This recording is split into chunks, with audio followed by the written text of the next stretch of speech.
Jeffrey Epstein एक ऐसा नाम जो दुनिया के सबसे पावरफुल लोगों से जुड़ा रहा है।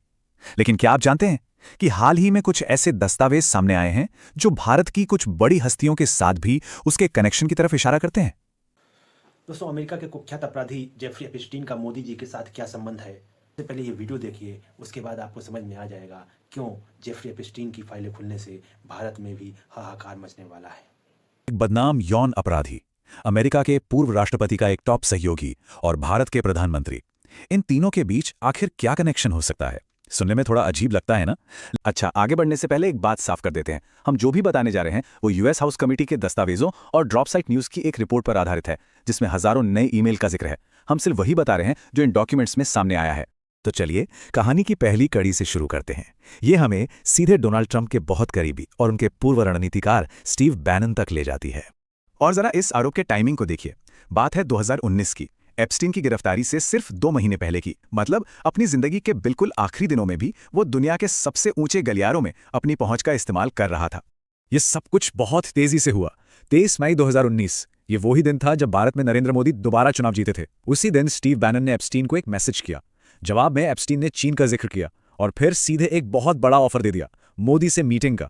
और बैनन का जवाब क्या था?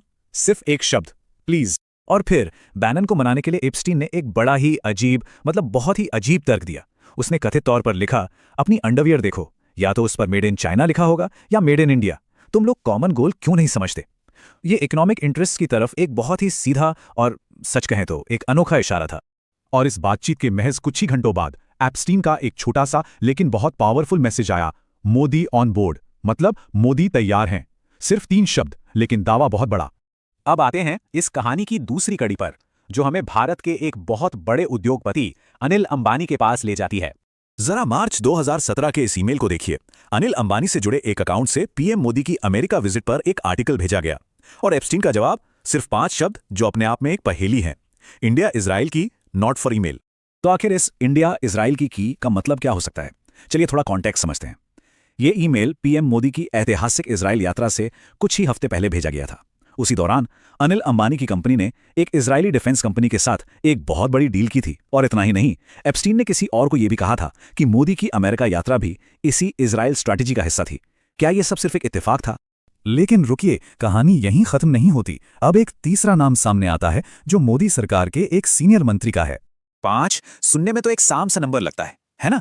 लेकिन एप्स्टीन के कैलेंडर में यह नंबर एक बहुत खास कहानी बताता है, क्योंकि एप्स्टीन के निजी कैलेंडर में भारत के सीनियर मिनिस्टर हरदीप सिंह पुरी के साथ 1 या 2 नहीं, बल्कि पूरी 5 मीटिंग्स शेड्यूल्ड थीं। और ये कोई एक बार की बात नहीं थी। ये कथित मुलाकातें जून 2014 से लेकर जनवरी 2017 तक, मतलब करीब 3 साल के दौरान प्लान की गई थीं। लेकिन यहाँ एक और दिलचस्प बात है। इन मीटिंग्स के वक्त हरदीप सिंह पुरी भारत में मंत्री नहीं थे, बल्कि न्यूयॉर्क में इंटरनेशनल पीस इंस्टीट्यूट यानी आईपीआई में एक सीनियर पद पर थे। और पहली मीटिंग में आईपीआई के प्रेसिडेंट टेरजे रोड लार्सन का नाम भी था, जिन्हें एप्स्टीन का एक करीबी दोस्त माना जाता था। ये एक और कड़ी है जो इस पूरे नेटवर्क की ओर इशारा करती है। तो जब हम इन सभी अलग अलग कड़ियों को एक साथ जोड़कर देखते हैं तो क्या तस्वीर सामने आती है? कुल मिलाकर देखें तो ये डॉक्यूमेंट्स 3 तरह के कॉन्टैक्ट्स की तरफ इशारा करते हैं। पहला, एक पॉलिटिकल प्रपोजल, दूसरा एक बिजनेस से जुड़ा रहस्यमयी ईमेल, और तीसरा डिप्लोमेटिक लेवल पर मीटिंग्स का एक लंबा सिलसिला। लेकिन हाँ, एक बार फिर से ये याद रखना बहुत जरूरी है कि ये सब कुछ डॉक्यूमेंट्स और कैलेंडर एंट्रीज पर आधारित आरोप हैं।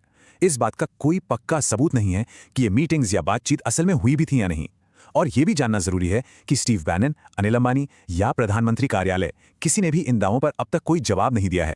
तो आखिर में सवाल यही उठता है, अगर इन आरोपों में थोड़ी भी सच्चाई है तो पावर, बिजनेस और डिप्लोमेसी का ये जो जाल है, ये दुनिया भर में फैले उन छिपे हुए नेटवर्क्स के बारे में क्या बताता है जो शायद हमारी नजरों से दूर रहकर काम करते हैं?